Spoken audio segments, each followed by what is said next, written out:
ఆలోచించండి, they are one of the biggest importers డీజిల్లో. Indian Railways చాలా పెద్ద కన్జ్యూమర్ ఉండే. ఇప్పుడు వాళ్ళ బిల్లు చాలా తగ్గిపోయింది, 98% తగ్గిపోయింది. అన్నారు మోదీ గారు, సో పని చేయండి, ఎలక్ట్రిక్ వెహికల్స్ యూజ్ చేయండి, సో దట్ మన బయట నుంచి తెచ్చుకున్న ఈ ఫ్యూయల్ మనం డిపెండ్ కాక్కర్లేదు. ఒక సిరీస్ ఆఫ్ మూవ్స్లు చెప్పుకుంటూ వచ్చి మోదీ గారు లాస్ట్లో గోల్డ్ గురించి చెప్పారు. బంగారం నెక్స్ట్ 1 yearకి కొనుక్కోండి, ఎందుకంటే ఈ సంక్షోభం రేపు అయిపోతే కూడా, రేపు ఆగిందనుకోండి, స్ట్రైట్ ఆఫ్ హార్మోస్ ఇదంతా యుద్ధం ఆగితే కూడా 1 సంవత్సరం పాటు దీని ఇంపాక్ట్ ఉంటుంది. క్రూడ్ ఆయిల్ ప్రైసెస్ ఇమ్మీడియట్గా తగ్గదు, 90 దగ్గర ఉంటుంది. అది ఈవెన్ ఇప్పుడు 110 ఉన్నది, 90 దాకా రావచ్చు అంతే. కానీ పాత లెవెల్ 70-70కి రాదు ఇప్పటికి. అది 1 సంవత్సరం కన్నా ఎక్కువ తీసుకుంటుంది. ఎందుకంటే ఖతార్లో ఉన్న రిఫైనరీస్ పోయినాయి, మొత్తం కొట్టారు. ఇరాన్, కువైత్ కూడా అంతే సంగతి, బహ్రెయిన్ అదే, సౌదీ అరేబియా అరామ్కో మీద కొట్టారు, ఇరాక్లీ ఆయిల్ ఫీల్డ్స్ మీద కొట్టారు, ఒమాన్ ఫీల్డ్స్ మీద కొట్టారు. సో చాలా మటుకు దేశాలు వాళ్ళ రిఫైనరీస్ మొత్తం ధ్వంసం అయినాయి. దాన్ని రిపేర్ చేయడానికి మినిమం ఒక 6 నెలల నుంచి 6 సంవత్సరాలు పట్టచ్చు. ఆ ఫుల్ ప్రొడక్షన్కి రావాలంటే that will take time. So 1 year Modi గారు దానికోసం చెప్పారనమాట.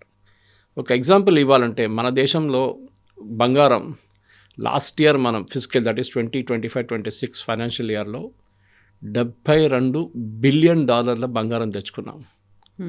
1 billion is 100 crores, అంటే 7,200 కోట్ల బంగారం మనం తెచ్చుకున్నాం భారతదేశానికి.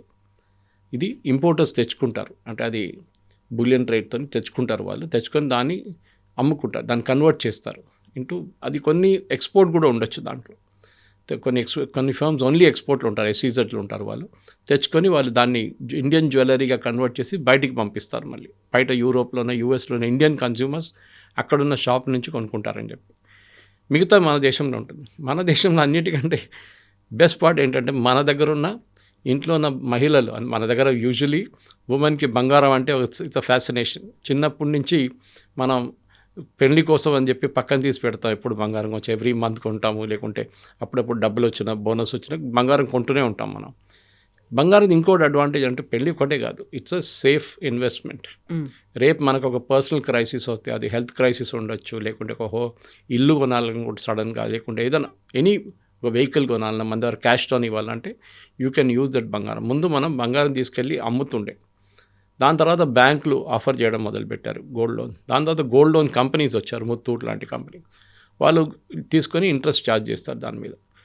మన దగ్గర భారతదేశంలో ఇప్పుడున్న ఫిగర్స్ ప్రకారం మన దగ్గర almost total house hold gold మన దగ్గర 30,000 టన్ గోల్డ్ ఉంది మన దగ్గర. అంటే అది 30 లక్షల కిలోలు బంగారం మన ఇప్పటిదాకా ఉంది మన ఇళ్లలో. చాలా మటుకు అది లాకర్స్లో పడి ఉన్నాయి. It's dead investment. మీకు ఏం ఇంట్రెస్ట్ రావట్లేదు, దాని నుంచి ఏం రాదు. సో గవర్నమెంట్ ఆఫ్ ఇండియా దీనికన్నా ముందు కొన్ని స్కీములు తీసుకొచ్చారు. మీరు ఎందుకు అట్లాంటి ప్రాబ్లం క్రియేట్ చేసుకుంటే, అది లాకర్లో పెట్టాలి, మీరు దాని సేఫ్ కీపింగ్ ఇష్యూ అదన్నీ ఉంటుంది. పెళ్లి టైంలో కొంచెం తీసుకొని వేసుకుంటారు, మళ్ళీ తర్వాత తీసుకెళ్ళి మళ్ళీ పెట్టేసుకుంటారు లాకర్లో. అని యూ డూ వన్ థింగ్ అని చెప్పి ఒక డీమ్యాట్ ఫార్మాట్లో ఒక గోల్డ్ స్కీమ్ క్రియేట్ చేశారు, గోల్డ్ బాండ్స్. అంటే మీకు కావాల్సిన, ఫర్ ఎగ్జాంపుల్ మీరు 500 గ్రామ్ గోల్డ్ కావాలి నాకు, so you will go to the bank and by that gold bond. మీకు వాళ్ళొక ఫిక్స్డ్ డిపాజిట్ సర్టిఫికేట్ లాగా ఒక సర్టిఫికేట్ ఇస్తారు, మీరు ఇంత బంగారం కొన్నారు, దాంట్లో 8 సంవత్సరాల దాకా క్యాపిటల్ గెయిన్స్ ట్యాక్స్ ఉండదు, మీరు తీసుకెళ్ళచ్చు, మీకు 2.5% ఇంట్రెస్ట్ వస్తుంది, అండ్ ఈ బంగారం విలువ ఎంత ఇంక్రీజ్ అవుతుందో దాన్ని బట్టి మీ మెచ్యూరిటీ టైంలో వెన్ యూ విత్డ్రాయింగ్ ఇట్ మీకు ఆ విలువ వచ్చేస్తుంది. ద రిస్క్ ఇస్ పడింది అనుకోండి, ఆ రిస్క్ కూడా ఉంటుంది తగ్గిందంటే కూడా.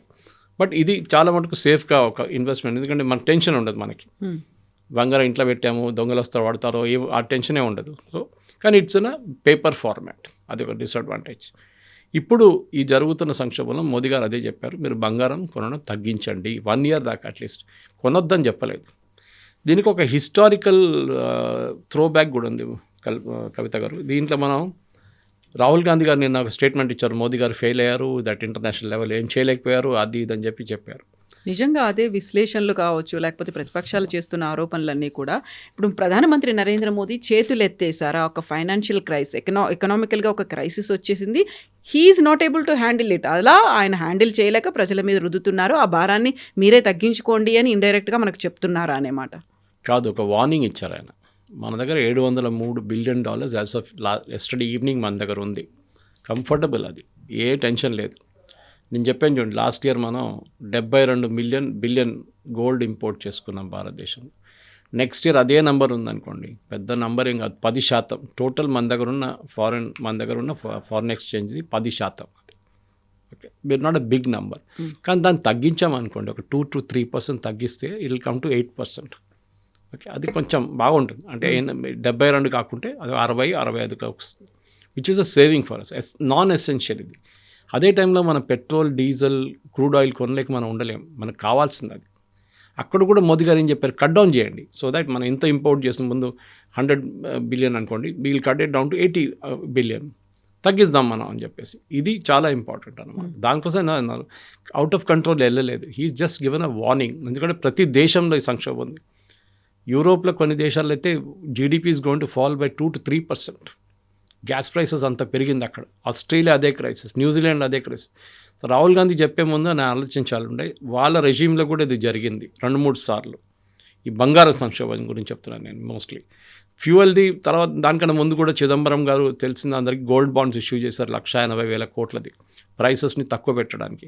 అది మొత్తం మోదీ గారికి అప్పగించేసి వెళ్ళిపోయారు తర్వాత కట్టకుండా. అది it's a different story altogether. కానీ మనం ఒక గోల్డ్ కంట్రోల్ యాక్ట్ అని చెప్పి 1968లో ఇందిరాగాంధీ హయాంలో ఒక ఆర్డర్ వచ్చింది, గోల్డ్ కంట్రోల్ యాక్ట్ 1960. దాంట్లో ఏం చెప్పారంటే, మీరు గోల్డ్ బార్ కానీ గోల్డ్ కాయిన్ మీరు మీ దగ్గర పెట్టుకోలేరు. మీ లాకర్లో ఉంటే అది తీసి దాన్ని జ్యువెలరీగా కన్వర్ట్ చేయండి ఇమ్మీడియట్గా. అండ్ మీ లాకర్లో ఏముందో మొత్తం డిస్క్లోజ్ చేయండి. దాంట్లో జ్యువెలరీ ఉందా, కాయిన్స్ ఉందా, బార్లు ఉన్నాయి, ఇంకా బిస్కెట్ ఫామ్లు ఉందా, ఏముంది చెప్పండి అని చెప్పి గోల్డ్ కంట్రోల్ యాక్ట్ తీసుకొచ్చారు. కానీ అది పెద్ద ఒక బ్లాక్ మార్కెట్గా మారిపోయింది. దాని తర్వాత మీ దగ్గర గోల్డ్ బార్ ఉందనుకోండి, మీరు తీసుకొని ఇంకొకరికి ఇస్తారు, ఆయన సేఫ్ కీపింగ్లో పెట్టుకుంటారు. మీ దగ్గర అడిగితే నా దగ్గర ఏం లేదు చూడండి, ఖాళీగా ఉన్నాం మేము, మా దగ్గర ఉన్న బంగారమే ఉంది, మా దగ్గర జ్యువెలరీ ఫామ్లో ఉందంటారు. కానీ that thing is lying with somebody else అనమాట. తర్వాత 1990 అనుకుంటాను that got repealed because it led to huge black market. దాని తర్వాత 80-20 అని చెప్పి 2013-14 మన్మోహన్ సింగ్ టైంలో, last year of Manmohan Singh గవర్నమెంట్లో 80-20 రేషియో అని తీసుకొచ్చారు ఒకటి. అప్పుడు కూడా ఒక physical current account deficit crisis ఉంది. ఆ వీడియోనే చిదంబరంది ఇప్పుడు వైరల్గా తిరుగుతుంది ఇంటర్నెట్లో, సోషల్ మీడియాలో. అప్పుడు చిదంబరం గారు కూడా ఇది అన్నారు, కరెంట్ అకౌంట్ డెఫిసిట్ ప్రాబ్లం ఉంది మనకి, బంగారం కొనకండి ఇప్పుడు అని చెప్పి అప్పుడు అపీల్ చేశారు. అండ్ ఈ but in this 80-20 ratio. This is basically ఎక్స్పోర్టర్స్కి చేసేది. అంటే బంగారం నేను చెప్పాను చూడండి, బంగారం తెచ్చుకుంటారు త్రూ గవర్నమెంట్ ఏజెన్సీస్, దాని తర్వాత దాన్ని జ్యువెలరీగా కన్వర్ట్ చేసి పంపిస్తారు SEZ నుంచి. సో గవర్నమెంట్ ఏమన్నారు, మీరు ఫర్ ఎగ్జాంపుల్ 10 టన్నులు గోల్డ్ తెచ్చుకున్నారు, ఓకే, మీరు పని చేయండి, ముందు 2 టన్నులు ఎక్స్పోర్ట్ చేయండి, దాని తర్వాత మీరు 80 టన్నులు కొనుక్కోండి. 20% ఎక్స్పోర్ట్, 20 టన్నులు మీరు ఎక్స్పోర్ట్ చేసిన తర్వాతనే you can bring in 80 turns gold again. అది మీరు డొమెస్టిక్లో మళ్ళీ వాడుకొని దాన్ని కన్వర్ట్ చేసి మళ్ళీ ఎక్స్పోర్ట్ చేస్తారు. అది కూడా పెద్ద ఒక ఫ్రాడ్ జరిగింది దాంట్లో కూడా. తర్వాత దాన్ని కూడా స్క్రాప్ చేసేసారు తర్వాత. సో మన దగ్గర సంక్షోభాలు వచ్చినాయి, చాలాసార్లు వచ్చినాయి. కానీ మోదీ గారు ఏమంటున్నారు, అవుట్ ఆఫ్ కంట్రోల్ కాదు, we are still in control.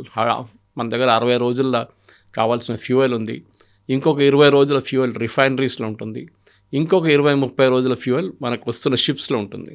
Okay, so మనకు ఒక 3 నెలల దాకా టెన్షన్ లేదు, మనకు నడుస్తుంది, బాగానే నడుస్తుంది, మనం మేనేజ్ చేసుకుంటున్నాం. మిగతా ఈ స్ట్రైట్ ఆఫ్ హార్మోస్ నుంచి కాకుండా మనం మిగతా సోర్సెస్ నుంచి క్రూడ్ ఆయిల్ తెచ్చుకుంటున్నాం లాస్ట్ 2-3 నెలల్లో. లాంగ్ టర్మ్ అగ్రిమెంట్స్ చేసుకున్నాం, కానీ కాస్ట్ ఎక్కువ. సో మీరు దాన్ని ఖర్చులు తగ్గించండి, మనం పబ్లిక్ ట్రాన్స్పోర్ట్ యూజ్ చేద్దాం, ఎలక్ట్రిక్ వెహికల్స్ యూజ్ చేద్దాం, సో దట్ మన డిపెండెన్స్ ఆన్ క్రూడ్ ఆయిల్ తగ్గించాలి. దానికి మనం మీకు గుర్తుంటుంది, ఒక ఎథనాల్ బ్లెండింగ్ స్కీమ్ అని చెప్పి పెట్టాం మనం. అది పెద్ద కాంట్రవర్సీ అయిన తర్వాత మీకు గుర్తుంటుంది, ఫస్ట్ 10% చేసినప్పుడు నితిన్ గడ్కరీ గారిని అందరు ట్రోల్ చేశారు, మా ఇంజిన్ కెపాసిటీ, ఇంజిన్ ఎఫిషియన్సీ తగ్గిపోయింది, మా మైలేజ్ తగ్గిపోయిందని చెప్పి. అది యాక్చువల్లీ గల్ఫ్ లాబీ పని. అది మన భారతదేశంలో ఉన్న న్యూస్ పేపర్స్లో ఆర్టికల్స్ రాపిచ్చారు, వాళ్ళ PR ఏజెన్సీస్ని యూజ్ చేసుకుంటే అది మన మీడియాని వాడుకున్నారు. అది కాకుండా social media accounts, bot accounts create చేసి దాంట్లో ఇదే ఫేక్ న్యూస్ పెట్టారు. సో నితిన్ గడ్కరీ గారు ఛాలెంజ్ చేశారు, ఎవరైనా మీరు తీసుకురండి, we will get it independently verified. దాని తర్వాత దాన్ని 20% చేశారు. సో మీరు ఒక్కొక్క 10% ఇంక్రీజ్ చేస్తున్నా అక్కడ 10% ఫ్యూయల్ పడిపోతుంది, ఇంపోర్ట్ చేసే ఫ్యూయల్ పడిపోతుంది కాస్ట్. సో అది వాళ్ళకు పెద్ద ప్రాబ్లం. సౌదీ అరేబియా కానీ, ఇరాన్ కానీ, ఖత్తర్ కానీ, మిగతా కువైత్, బహ్రెయిన్, వాళ్ళకి ప్రాబ్లం. ఎందుకంటే మనం చైనా తర్వాత మనమే బిగ్గెస్ట్ కన్జ్యూమర్ ఆఫ్ ఆయిల్. మనం తీసుకోకపోతే ఇంకెవరు కొనుక్కుంటారు. సో 10%, 20% పడిపోవాలంటే చాలా పెద్ద టెన్షన్ వాళ్ళకి. అదే జరిగింది, 20% పడిపోయింది. అప్పుడు ఇప్పుడు నితిన్ గడ్కరీ గారు అంటున్నారు I can even take it to 100%. Okay. 100% కూడా చేసుకోవచ్చు. ఎథనాల్ అంటే మన దగ్గర చాలా ఉన్నాయి. మన ఫార్మర్స్ ప్రొడ్యూస్ చేస్తారు, షుగర్ కేన్ కానీ మిగతా దాని నుంచి వస్తున్నది ethanol product. So by product అన్నమాట. సో భారతదేశం ఇప్పుడు ఒక ఆల్టర్నేటివ్ సిస్టమ్ ఆలోచించాలి. ఇండియన్ రైల్వేస్ ఎట్లా చేశారో మనం కూడా we should go to electric completely. For example చాలాసార్లు కోట్ చేస్తుంటాను ఎగ్జాంపుల్, నేను కొచ్చిన్ ఎయిర్పోర్ట్ కేరళ 100% సోలార్తో నడుస్తుంది. సోలార్ నడవడం ఒకటే కాదు, they give power to the grid. Kerala electricity బోర్డుకి వాళ్ళు పవర్ ఇస్తున్నారు. ఎందుకంటే మీరు రాత్రిపూట ఎక్కువ వాడరు ఏసీ, ఆ టైం లైట్స్ కొంచెం అంటే ట్రాఫిక్ తగ్గు ఉంటుంది ఆ టైంలో. పొద్దున పూట బహుశా ఎక్కువ వాడతారు, ఏసీ ఉన్నప్పుడు కూడా వాడతారు ఎయిర్పోర్ట్స్లో, ట్రాఫిక్ ఎక్కువ ఉంటుంది. It depends. సో ఆ టైంలో మీరు వీల్కి ఇవ్వచ్చు directly, you can give it back to the grid Kerala electricity బోర్డ్కి. అది చాలా ప్లేసెస్లో నడుస్తుంది. ఈవెన్ కేరళలో ఇండివిజువల్ హౌసెస్ కూడా అది చేస్తున్నారు. మోదీ గవర్నమెంట్ ఇప్పుడు సోలార్ గురించి చాలా పెద్ద డ్రైవ్ చేస్తున్నారు దాన్ని. సో మన దేశంలో మనం చేయాల్సిందే, ఎందుకంటే ఇప్పుడు దాకా మన దేశంలో మనం ఒక పవర్ ప్లాంట్ డీజిల్ మీద నడిపించట్లేదు. ఉండే ముందు కేరళలో కాయంకుళం అని చెప్పి ఒక ప్లేస్లో కేరళ గవర్నమెంట్ ఇస్తూ రన్ ప్లాంట్ డీజిల్ మీద. తర్వాత డీజిల్ రేట్లు ఎక్కువైనా అది తాళం వేసేసారు దానికి. సో మన దగ్గర ఆ టెన్షన్ లేదు. మనకు బొగ్గు ఉంది, న్యూక్లియర్ ఉంది, రిన్యూబుల్ ఎనర్జీ ఉంది, solar and wind and all that. So మన దగ్గర చాలా మటుకు what we need is there అన్నమాట. సో కావాల్సింది ఏంటంటే ఇప్పుడు మనం కన్జంప్షన్ తగ్గించాలి. It's a national cause. దాంతే మోదీ గారు చెప్పారు. దానికి ఇంత పెద్ద ఏం చెప్తారు, ఒక క్యాంపెయిన్ నడిపించారు వీళ్ళు. కాకపోతే పరిస్థితి మనకి బియాండ్ కంట్రోల్ ఉందా, మన చేతుల్లో లేకుండా పోయిందా? ప్రపంచవ్యాప్తంగా ఇంధన ధరలు విపరీతంగా పెరిగిపోయి అన్ని దేశాలు పెంచాయి, మనమే పెంచలేదు అని చెప్పినప్పుడు కూడా వీఆర్ ఎక్స్పెక్టింగ్ 15th తర్వాత 20th తర్వాత ధరలు విపరీతంగా పెరుగుతాయని. దీనికి సంబంధించి రాజ్నాథ్ సింగ్ కూడా ఒక భేటీ అనేది జరిగింది, అందరు ఆఫీసర్లతో మినిస్టర్స్తో భేటీ అయ్యారు. 60 days వరకే మనకు నిల్వలు ఉన్నాయి అనేది, ఇంధన నిల్వలు ఉన్నాయి, 45 days వరకే ఎల్పిజి అనేది ఉంది అని. ఆ తర్వాత ఏం జరుగుతుంది? 60 రోజులు 45 రోజుల తర్వాత ఏమవుతుంది? క్రైసిస్ మీద పడుతుందా మనకి? ఇది 60 days అనేది ఒక recyclable product. Strategic petroleum reserves అంటాం. నేను ఒకసారి ఎక్స్ప్లెయిన్ కూడా చేశాను బహుశా. ఎందుకంటే మన సంప్ లాగా ఉంటుంది, మన ఇంట్లో ఉన్న వాటర్ సంప్ లాగా గవర్నమెంట్ ఆఫ్ ఇండియా దగ్గర పెద్ద పెద్ద సంపులు ఉన్నాయి. పెద్ద అంటే లక్షల లీటర్స్ అరౌండ్ విశాఖపట్నం, గోవా, ముంబై దగ్గర, చెన్నై దగ్గర, కేరళ, పారాదీప్, చాలా చోట్లలో ఉన్నాయి. So what they do is oil మన రేట్లు తక్కువ ఉన్నప్పుడు తీసుకొచ్చి దాంట్లో నింపేస్తారు. So it will have about 60 days of stock with us. 60 రోజులకి మనకి ఏదైనా క్రైసిస్ అయిందనుకోండి, ఇప్పుడు ఈ జరిగే క్రైసిస్ లాగా ఏదైనా క్రైసిస్ అయితే మన దగ్గర 60 రోజులకు ఉన్న ఫ్యూల్ ఉంటుంది. అది కాకుండా నేను చెప్పాను చూడండి, రిఫైనరీలో ఒక 20 రోజులది ఉంటుంది, రిఫైన్ చేస్తుంటారు, 20 రోజులది షిప్స్లో వస్తుంటుంది. ఇది ఫినిష్ కాదు, ఇది రీసైకిల్ చేస్తూనే ఉంటారు. ఇది 10 రోజులు తీసేసారు అనుకోండి 60 రోజుల నుంచి, అప్పుడు 50 రోజులు మిగిలిందా, తర్వాత నెక్స్ట్ షిప్ వచ్చినప్పుడు దాంట్లో నింపేస్తారు first. Okay. So it become 60 again. Excess ఉన్నది రిఫైనరీకి వెళ్తుంది మళ్ళీ. సో ఈ 45 రోజులు ఉన్న దానికన్నా ఎక్కువ మనం స్టోర్ చేయలేము. We cannot store. China it self world's largest consumer.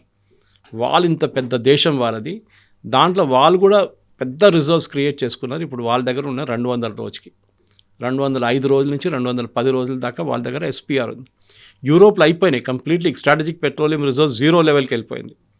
Pakistan దగ్గర ఎస్పీఆర్ లేదు. మనకు పాకిస్తాన్ మినిస్టర్ చెప్పారు, వాళ్ళ ఎనర్జీ మినిస్టర్, మా దగ్గర ఎస్పీఆర్ ఉంటే భారతదేశం లాగా మాకు ఇంత షాక్ రాకుంటుంటుండే మా మీద, ప్రైస్ షాక్. మాకేం చేయలేకపోయాం, మేము ప్రైసెస్ని డబుల్ చేయాల్సి వచ్చింది మేము. సో ఎస్పీఆర్ అనేది మనం మిస్అండర్స్టాండ్ చేసుకుంటున్నాం. 45 రోజులు అయిపోతే ఎల్పిజి కాదు, ఎల్పిజిని మళ్ళీ రీఫిల్ చేస్తున్నాం. LPG is one product which cannot be stored ఎక్కువ.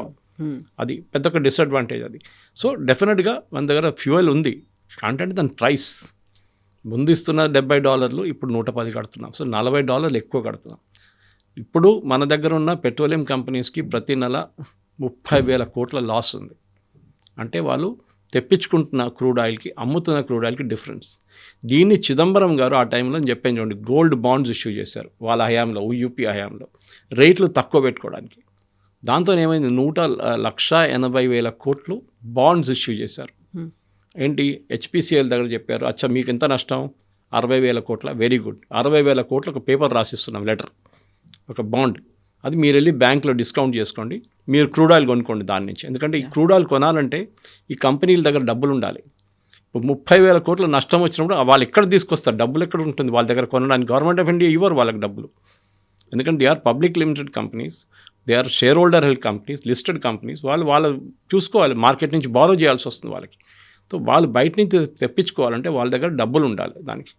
కరెక్ట్, ఆయిల్ కంపెనీస్ లాస్ట్ 3-4 సంవత్సరాలు చాలా హెవీ ప్రాఫిట్స్ వాళ్ళు ఎర్న్ చేసుకున్నారు, అదే వాడుకుంటున్నారు ఇప్పుడు. దాన్ని మోదీ గవర్నమెంట్ చెప్పారు, మీరు ఇంత ప్రాఫిట్ తీసుకున్నారు కదా, that profit you use it for this period, ఒక 2-3 నెలలు అయిపోతుంది క్రైసిస్, దాని తర్వాత చూద్దాం అన్నారు. ఇప్పుడు ఆగట్లేదు క్రైసిస్, 3 నెలలు అవుతుంది, ఇప్పుడు 3వ నెలలు ఉన్నాం మనం. ఆగకపోతే ఏమవుతుంది, దీన్నే మోదీ గారు చిన్న వార్నింగ్ లాగా చెప్పారు. We have to do these small things. దాంతో మన కన్జంప్షన్ తగ్గిపోతాయి. Work from home for example మంచిది కాన్సెప్ట్. ఇన్ఫ్యాక్ట్ ఇవాళ పొద్దున సునీల్ భారతి మిత్రల్ కానీ ఇండియన్ ఇండస్ట్రీలో చాలా మటుకు క్యాప్టెన్స్, పెద్ద ఎండీలు, చైర్మన్ అందరూ అన్నారు, yes we will do it with the government. మేము చేస్తాం, మా వైపు నుంచి ఏమేమి చేయగలుగుతాం మేము అన్నీ చేస్తాం. మేము we know it's a crisis, once in a life time crisis అంటాం మనం, కోవిడ్ లాగా. We will handle it.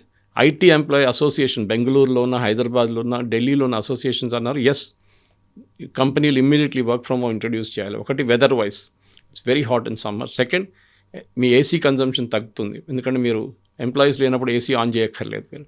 మూడవది వీళ్ళు ట్రాన్స్పోర్ట్, కొన్ని కంపెనీస్ అయితే వాళ్ళ ఎంప్లాయీస్ని ట్రాన్స్పోర్ట్ చేస్తారు, అది తగ్గిపోతుంది, వెహికల్స్ పెట్టి మరి కాల్ సెంటర్స్ వాళ్ళు దానికి.